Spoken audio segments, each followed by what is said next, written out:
Saudara, ini ada penjelasan dari kitab namanya Dalilul Falihin, kitab yang menjelaskan tentang kitab hadis Riyadhis Shalihin.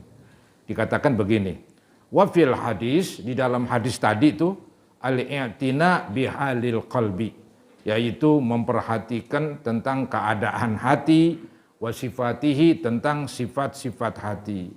Jadi hadis tadi itu mendorong supaya perhatiin hati begitu. Perlu ada perhatian setiap orang terhadap hatinya. Setiap orang perlu memperhatikan hatinya. Jadi masing-masing memperhatikan hatinya begitu. Bitahqiqi ulumihi, dengan mewujudkan ilmu-ilmu yang di dalam hati. Artinya ilmu-ilmu tentang hati, ilmu-ilmu tentang jiwa. Ilmu-ilmu tentang hati ini yaitu yang jelek buangin, yang bagus tanam, taruh, hiasi begitu. Itu namanya ilmu-ilmu hati, ilmu-ilmu yang berkenaan dengan hati manusia. Yaitu hati manusia kita harus tahu ada sifat buruk-buruknya. Juga hati manusia ada sifat baik-baiknya. Nah, karena dia udah tahu, udah ngerti tentang hati, maka yang buruk ya buang. Ya, yang bagus ya tanam alias dihiasi begitu. Jadi hadis tadi menyuruh kita untuk memperhatikan masalah hati dan sifatnya. Caranya ya kita harus tahu ilmu yang berkenaan dengan hati manusia. Ya, kita harus tahu ilmu yang berkenaan dengan hati manusia. Yaitu ilmu yang berkenaan dengan hati manusia ya tadilah yang nerangin bagaimana sifat-sifat yang buruk, yang merusak kebaikan dan pahala. Dan bagaimana sifat-sifat yang bagus yang bisa mempertahankan pahala. Ya sifat-sifat buruk seperti yang kita lagi bicarakan, tidak ikhlas. Ya. Ada sifat sombong, ada sifat angkuh, ya. Ada sifat wah macam-macam lah. Kita ini banyak di dalam hati kita. Ya. Nah kalau kita tahu, kita sadar, ya kita bisa buang tuh. Jadi kita nasehatin diri sendiri, ya. Jadi bukan ustadz atau siapa, tapi kita sendiri yang menasehati diri kita. Ya memang ilmunya melalui ustadz, ilmunya melalui guru-guru begitu. Kita dengar, kita tangkep, ya. Kemudian ya kita pakai buat nasehatin diri kita itu ilmu. Ya. Jadi yang penting memperhatikan hati, caranya kita harus tahu ilmu-ilmu yang berkenaan dengan hati. Ya. Jadi nggak boleh tuh belajar dengan ilmu-ilmu yang berkenaan dengan zahir saja. Maksudnya berkenaan dengan berwudu, sembahyang begitu. Puasa itu kan masih zahir tuh, kelihatan. Masalah hati kan, nah itu yang susah. Maka yang bagus serahinlah dirinya masing-masing. Apakah di hatinya masih ada yang bagus, apakah ada yang jelek? Ya gampang, yang jelek buangin, yang bagus ditaruh di situ. Itu terus berlanjut. Ya. Mungkin kadang-kadang udah bagus, datang sifat buruk, buang lagi. Datang sifat buruk, buang lagi. Gantiin lagi dengan yang bagus begitu. Mungkin sewaktu-waktu datang lagi sifat yang buruk, terus aja begitu. Berusaha dan berusaha. Jadi saudara-saudara, menjaga hati ya susah itu Mang. Berusaha terus. Ya sekarang kita bisa tundukkan, besok datang lagi tuh yang jelek. Tundukin lagi. Ya, jadi nggak pernah berhenti memang. Begitu. Ya siapa tahu nanti lama-kelamaan udah biasa. Hatinya tuh bawaannya baik aja udah. Nggak ada yang jelek-jelek begitu. Ya.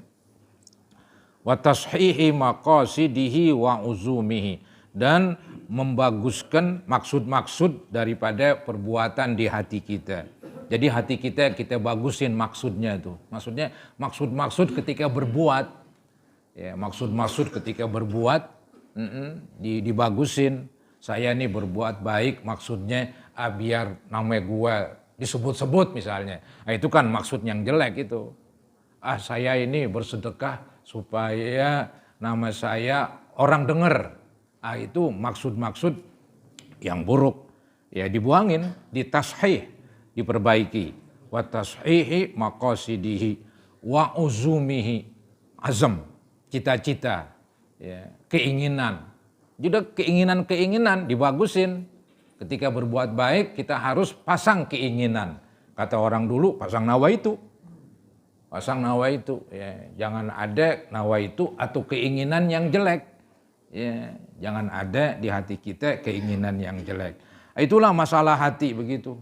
Wa tathhirihi an kulli wasfin mazmumin, dan membersihkannya dari segala sifat yang tercela.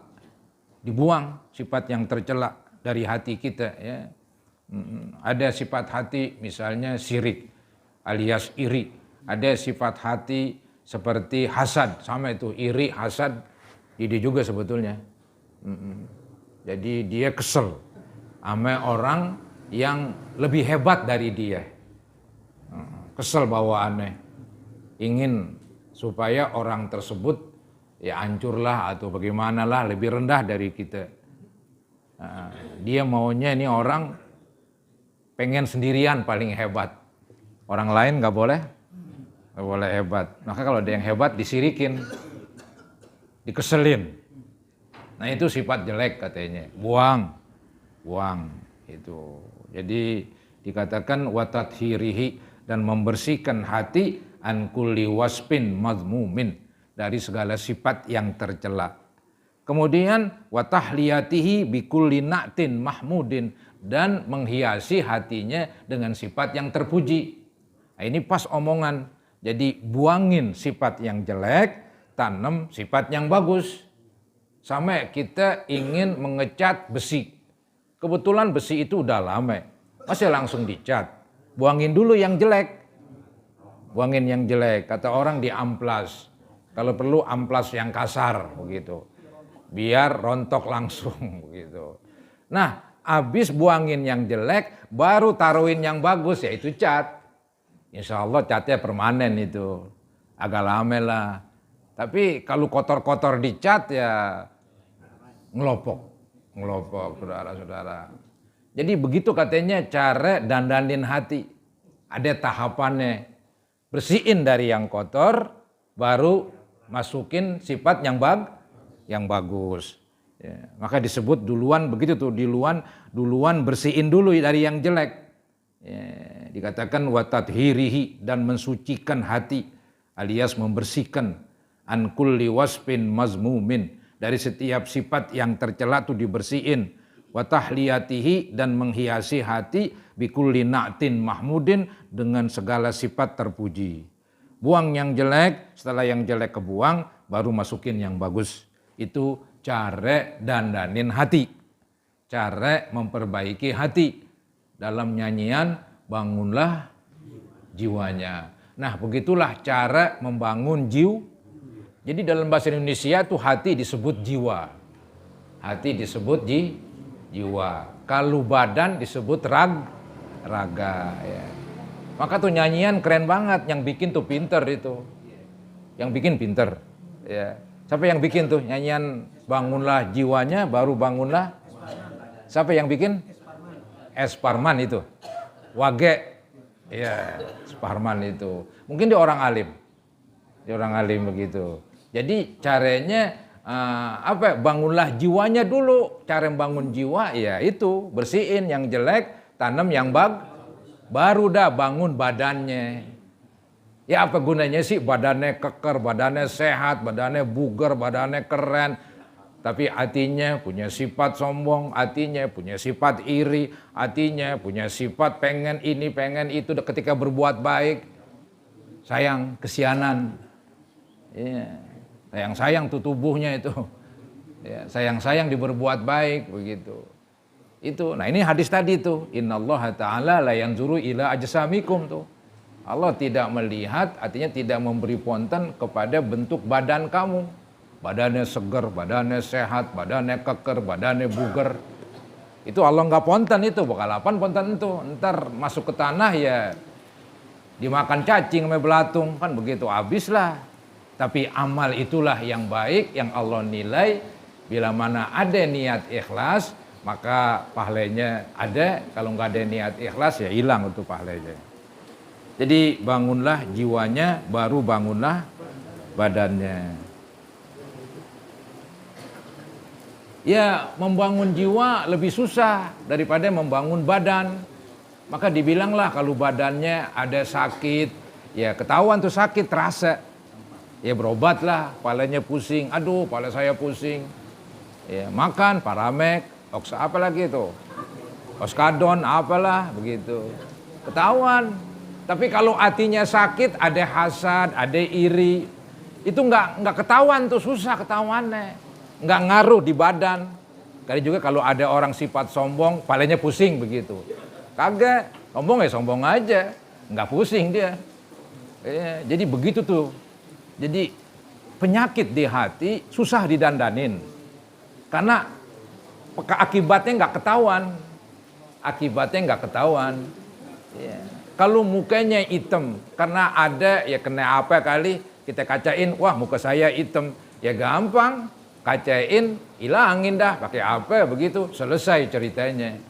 Tapi kalau hatinya ada titik hitam, nah ini yang susah. Titik hitam maksudnya ada sifat buruk, ya ada sifat buruk ya. Ya ini saudara-saudara buat masing-masing kita, buat saya, buat Anda ini ilmu. Ini ilmu susah ini, ilmu masalah hati. Ya. Maka tuh kita nggak bisa nuduh orang, wah lu nggak ikhlas, nggak bisa. Hati orang mang lu rogo hatinya. Ada yang tahu begitu. Ya biarlah mereka masing-masing. Yang penting kan udah diajarin, udah dibilangin ame guru, udah diberitahu ame ustadz bahwa berbuat baik perlu ikhlas begitu. Hatinya perlu ditanam sifat ikhlas. Ya, entah tinggal dia dah masing-masing. Ya, emang mesti begitu saudara-saudara. Jadi kita nggak bisa menuduh si anu ikhlas, si anu nggak ikhlas. Susah itu hati orang. Ya. Jadi begitu. Kemudian fa innahu lamma kanal qalbu mahalla nadharir rabb. Maka sesungguhnya tatkala hati itu tempat penilaian Tuhan. Ya. Haqqa 'alal 'alim biqadri ittila'illahi ta'ala ala qalbihi ayyufattisha an sifati qalbihi wa ahwalihi. Maka bila mana hati sudah ketahuan, dia tempat penilaian Allah. Hati itu tempat manusia diponten, diberi pahala atau diberi dosa begitu, ya. Tempatnya hati, begitu. Nah, mestilah katanya bagi orang yang mengetahui bahwa Allah itu kan maha mengetahui atas hatinya, ya, maka dia harus memeriksa dirinya, apakah ada sifat-sifat yang bagus, apakah ada sifat-sifat yang buruk. Maksudnya para hadirin, ketika kita udah tahu bahwa yang tahu benar-benar tentang hati manusia adalah Allah, ya, yang tahu benar-benar tentang isi hati kita tidak lain hanya Allah. Manusia yang lain nggak tahu begitu. Allah lah yang tahu tentang isi hati manusia. Nah kalau kita udah tahu Allah yang mengetahui isi hati manusia, tugas kita sekarang ngapain? Bersihin dah. Gimana lagi? Bersihin katanya, cari mana yang jelek. Cari mana yang jelek, buangin begitu. Mana yang bagus, hiasi, tanam. Begitu. Itu lantaran memang kita udah sadar yang tahu banget tentang hati manusia adalah Allah. Wah, kita dari Allah nggak bisa kabur. Kalau orang kita bisa bohongin, Allah bisa dibohongin bagaimana? Maha mengetahui. Kalau orang mungkin tahu cuman lahiriah, tahu luarnya doang. Tapi kalau Allah tahu luar dalam. Jadi kalau kita udah menyadari Allah telah mengetahui isi hati manusia, maka tugas kita sekarang ngapain? Dibilang yaitu mencari dari sifat-sifat hatinya, ya. Karena katanya liimkani ayyakuna fihi wasfun mazmumun yamkutuhullahu bisababi. Boleh jadi di hatinya ada sifat tercela. Maka kita harus cari di hati kita, karena boleh jadi di hati kita ada sifat yang jelek. Saya sih yakin setiap orang punya sifat jelek, setiap orang punya sifat bagus. Emang begitu saudara-saudara itu. Ya, manusia ada sifat jeleknya, ada sifat bagusnya. Ntar terserah dia tuh dah. Dia dewasa, dia belajar, dia ngaji, dia banyak denger, dia berusaha, aku mau buang sifat yang jelek. Aku mau pelihara sifat yang bagus, begitu. Ya. Jadi memang dari kecil udah ada begitu. Ya. Sifat serakah, udah ada sifat serakah. Begitu. Lihat aja anak kita itu. Iya, kita kasih kue dia. Iya, abang kita kasih atu, adanya kasih atu. Adanya galak banget. Yang punya dia ambil, yang punya abangnya. Ya emang dari sononya dia siapa yang ngajarin? Siapa yang ngajarin tuh anak bayi? Anak kecil. Emang dari sononya punya sifat buruk. Ya, punya sifat serakah, pengen ngambil milik orang lain. Ntar tuh akan berubah dengan sebab dia ngaji, dengan sebab dia dengar dari khutbah, dengan sebab dia mempelajari, dengan sebab dia baca. Itu bisa berubah dia. Disadar, kalau gitu ini sifat jelek nih serakah, gue buang. Gue serem ntar kalau gue mati bagaimana, kan begitu. Begitu saudara-saudara ya. Jadi memang hati ini paling susah. Kemudian ya, wafihi di dalam hadis tadi tuh katanya annal i'tina bi islahil qalbi wa bi sifatihi muqaddamun ala amalil jawari. Bahwasanya memperhatikan di dalam, memperbaiki hati ya, itu memperhatikannya lebih didahulukan dari memperhatikan anggota tubuh kita. Maksudnya ini saudara-saudara, memperbaiki hati diduluin dari memperbaiki tubuh anggota. Yang tadi saya bilang nyanyian, bangunlah jiwanya baru badannya. Jiwa duluan didahulukan, baru badan dikemudiankan ya. Badan di nomor 2-in, hati di nomor 1-in. Itu yang hebat saudara-saudara ya. Ya alhamdulillah sih badan kita ini ya maaf walaupun kita nggak dananin emang udah ciptaan Allah ya begini udah. Ya udah bagus lah kasarnya fi ahsani taqwim kan begitu. Manusia sebaik-baiknya bentuk begitu. Udah bagus sudah. Allah ciptakan udah bagus. Paling ntar ya mandi pakai baju yang keren ya keren dah kan begitu. Iya. Udah bagus lah tubuh kita, muka kita emang Allah ciptakan demikian cakep-cakep. Coba lihat muka monyet kan jelek kan begitu. Tapi muka manusia ya cakep-cakep semua, ada hidungnya, ada matanya. Ya, cakep semua. Itu Allah ciptakan bagus begitu. Ya paling ntar yang di dalam ini yang perlu diperbaikin hatinya. Maka katanya dahulukanlah memperbaiki hati dibanding memperbaiki tubuh katanya ya. Lianna amalal qalbi huwal musahih lil a'mali syar'iyyah. Karena perbuatan hati dialah yang membuat ya perbuatan-perbuatan agama jadi benar. Maksudnya tuh kerjaan hati itulah yang membuat kerjaan ibadah jadi benar. Ya ibadah misalnya agama menyuruh bersedekah begitu. Kita bersedekah. Tapi ini bersedekah belum tentu baik. Kecuali hatinya baik begitu. Nggak ada niat riya, nggak ada niat pengen dipuji, nggak ada niat pengen namanya tenar. Dia bersedekah karena ikhlas. Jadi sedekah itu dibuat jadi benar oleh niat ini. Inilah yang namanya yang merancang. Perancang untuk supaya kebaikan jadi baik, hati. Perancang kebaikan jadi baik. Karena kan tadi saya bilang, kebaikan belum tentu baik. Kalau dia bersedekah niatnya sombong, kalau dia bersedekah niatnya riya, sedekah baik berubah jadi rusak saudara-saudara. Karena hatinya ini nih, ya, jadi perancangnya ini ya rusak, maka yang dirancangnya juga ikut rusak. Kalau dirancang dengan baik, yang dirancang juga ikut baik begitu. Begitu dikatakan itu. Id la yasihhu amalun syar'iyyun illa min mu'minin. Karena tidak sah perbuatan yang dibenarkan oleh agama kecuali dari orang yang beriman ya. Jadi perbuatan baik dikatakan baik syarat pertama dari orang yang beriman. Orang kafir berbuat baik nggak ada nilainya. Allah nggak kasih pahala. Jadi katanya perbuatan baik jadi baik syarat pertama dari orang yang beriman. Dan orang yang beriman ini alimin biman kallafahu. Dia menyadari bahwa Allah lah yang menyuruh dia.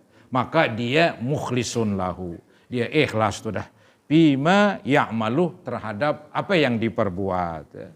Jadi dia menyadari perbuatan syariat, perbuatan yang disuruh oleh agama itu tidak sah kecuali dari orang yang beriman, begitu.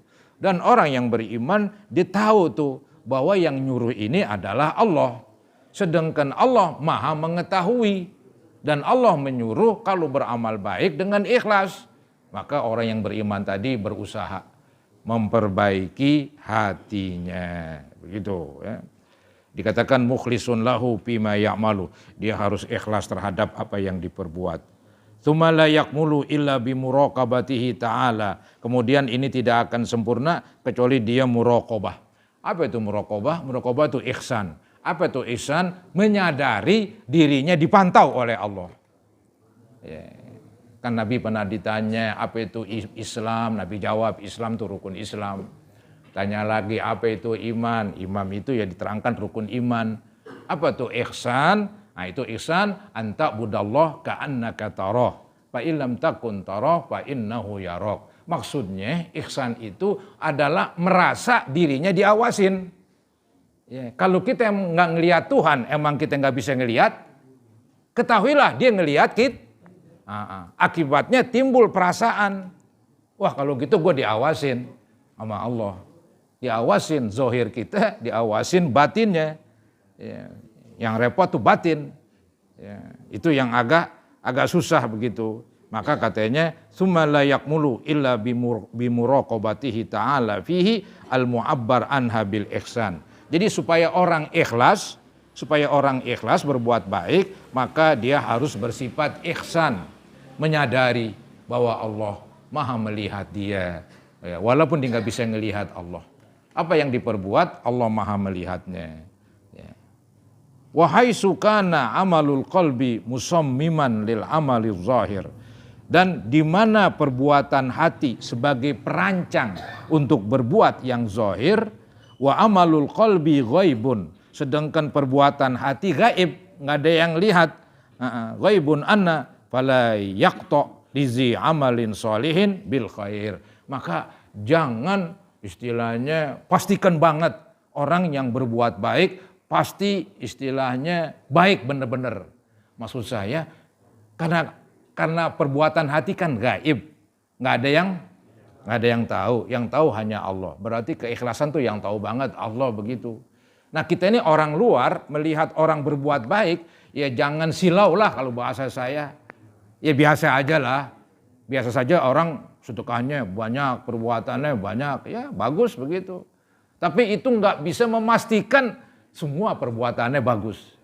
Belum pasti, kecuali dia nah itu keikhlasan nggak ada yang tahu. Udah nanti di akhirat urusan dia kepada Allah. Jadi kita nggak tahu tuh, percisnya kita nggak tahu katanya. Nah, begitu juga kebalikannya tuh. Kalau ada orang berbuat jahat banget katanya, ya kita pun nggak pastikan bahwa dia itu memang penjahat benar-benar dah, susah dah begitu dah. Ya boleh jadi di hatinya ada sifat bagus. Mungkin dia berbuat jahat karena kepaksa kali ya. Atau dia berbuat jahat bagaimana tahu? Karena temennya kali itu bagaimana, terus disadar. Jadi orang baik dia. Begitu.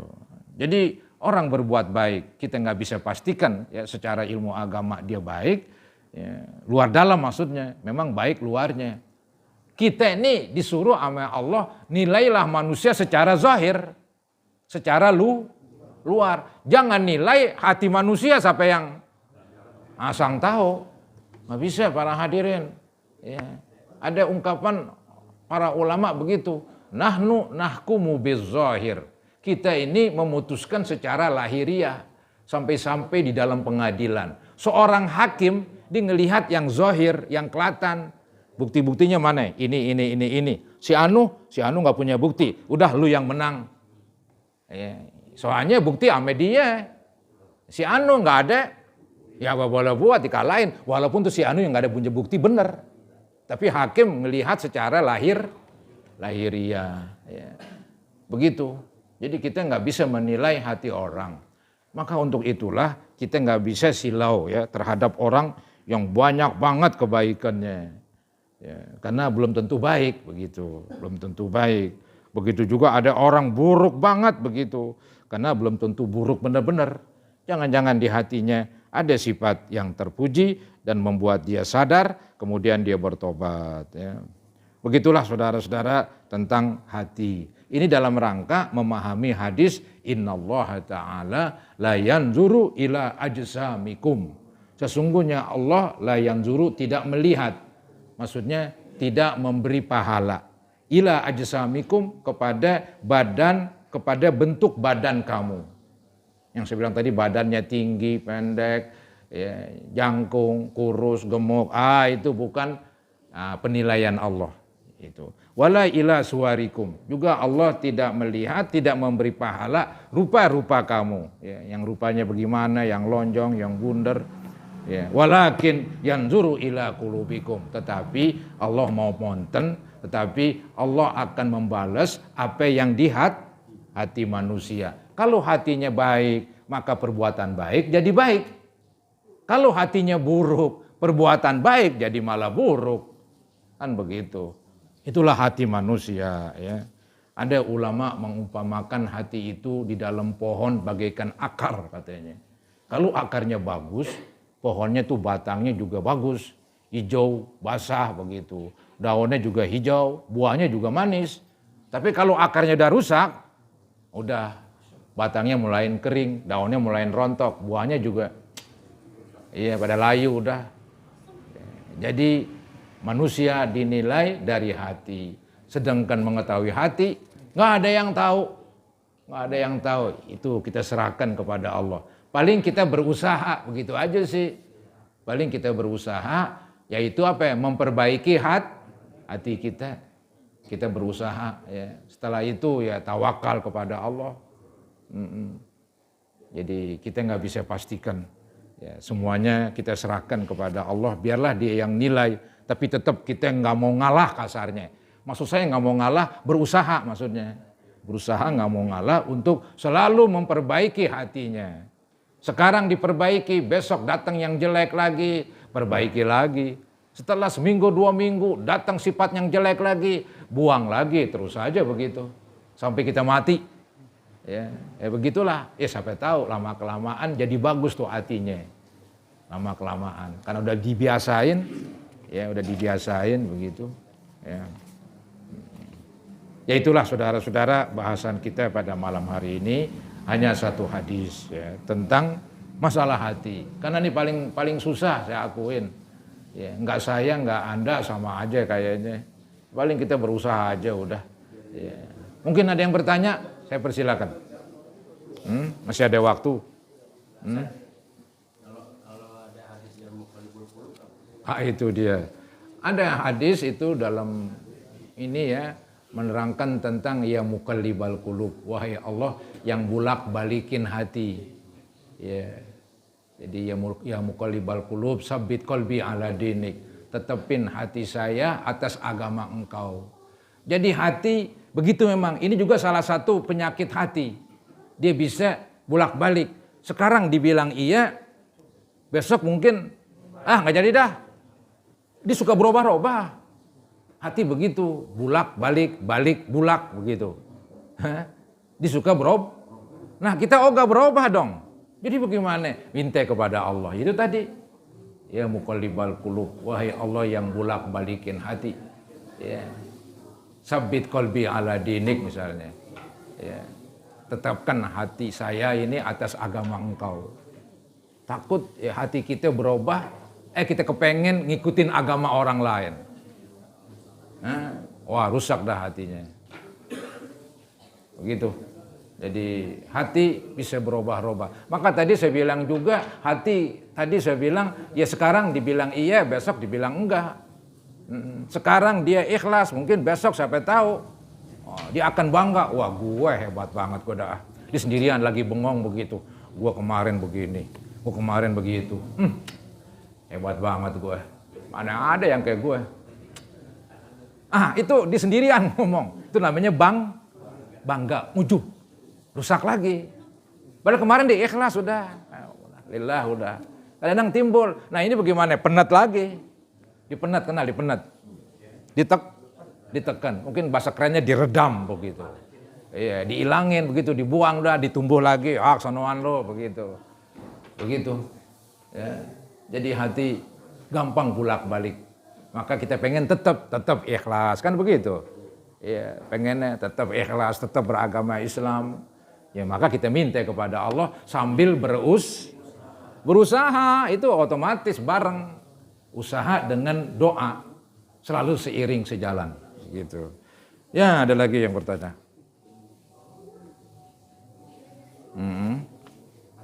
Apa, silakan.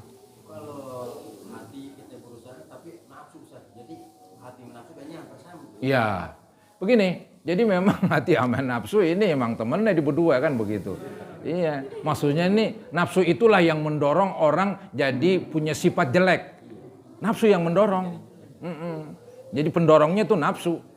Ya, pendorongnya. Maka kan yang pernah saya bilang, wan nafsu akhbasu min sab'ina syaitona. Nafsu itu lebih jahat daripada 70 setan. Satu setan masih kalah. 70 masih kalah. Sereman nafsu. Nafsu ini yang membuat hati jadi bolak-balik, jadi rusak. Hati jadi rusak begitu.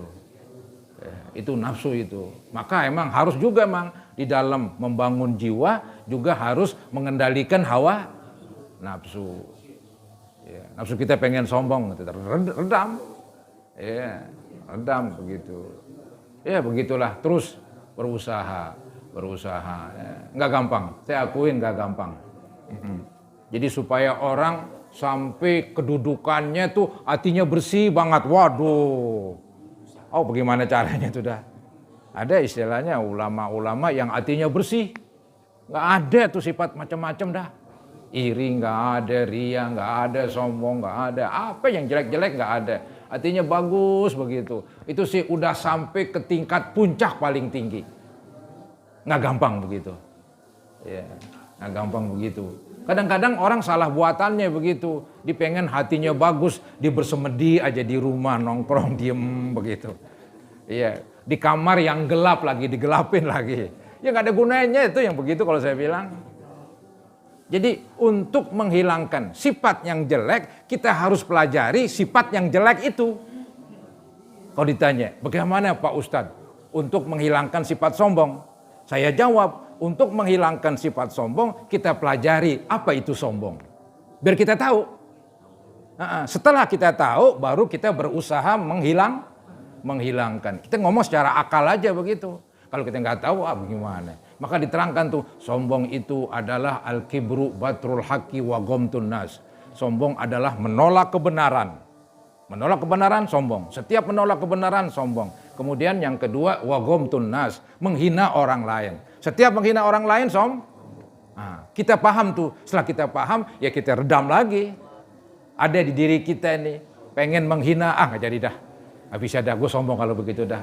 Gue kesel banget tuh orang, gue pengen hina lu. Begitu, tapi udah. Gue sabar dah. Sabar ngadepin si nakal misalnya. Gue pengen maki-maki, nggak kena juga kan. Nah udah, sabar, berhenti lagi. Karena dia pengen bener. Begitu. Ya. Jadi pelajari, kita pengen menghilangkan sifat ria. Apa tuh ria? Ya ria itu misalnya pengen dilihat. Ya kan? Pengen dipuji. Termasuk ria semua tuh. Pengen didengar. Ya. Nah setelah itu kita tahu, ya kita lihat di diri kita. Kalau ada ya kita buangin. Terus minta sama Allah dah. Ini kan susah nih kerjaan, harus minta bantuan. Minta bantuan kepada Allah. Ya kita bilang, ya Allah, sucikanlah hati saya dari sifat yang buruk. Ya Allah, hiasilah hati saya dengan sifat yang terpuji. Ya begitu niat doanya begitu aja bahasa Indonesia. Iya. Jadi jangan nggak berdoa, jangan nggak minta. Ini masalah berat soalnya. Masalah hati susah. Nggak gampang kayak bolak-balik tangan begitu. Ya, ini masalah hati paling berat, susah para hadirin. Maka kita berdoa juga, alias kita minta bantuan. Ya Allah, bersihkan hati saya dari sifat sombong nih. Kenapa sih hati saya sombong mulu begitu? Ngomel lah sama dirinya. Ya Allah, jauhkanlah sifat saya ini dari sombong. Ya. Tanamlah sifat merendah diri dan sebagainya. Lawan dari sombong, tawaduk gitu. Ya. Ada yang bertanya? Baik, kalau nggak ada cukup sekian saudara-saudara ya. Mari kita baca Ummul Quran suratul Fatihah. Kita mohon kepada Allah, mudah-mudahan Allah perkenan permohonan kita supaya dijauhkan dari sifat-sifat yang buruk, dan mudah-mudahan Allah hiasi hati kita dengan sifat-sifat yang terpuji. Dan semoga para orang tua kita, ibu bapak, guru-guru, mertua, istri dan anak-anak, semoga Allah ampuni mereka dan semoga Allah ampuni kita sekalian. Al-Fatihah ala ma nawaina wa ila hadratin Nabi Rasulullah sallallahu alaihi wasallam. Al-Fatihah. A'udzubillahi minasyaitonir rajim. Bismillahirrahmanirrahim. Alhamdulillahi rabbil alamin arrahmanir rahim maliki yaumiddin. Iyyaka na'budu wa iyyaka nasta'in. Ihdinas siratal mustaqim. Shiratal ladzina an'amta 'alaihim ghairil maghdubi 'alaihim waladdallin. Astaghfirullahaladzim, astaghfirullahaladzim, astaghfirullahaladzim.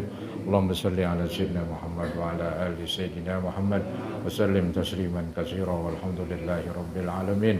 Allahumma anfa'na bima 'allamtana wa 'allimna ma yanfa'una wa zidna ilman nafi'ah.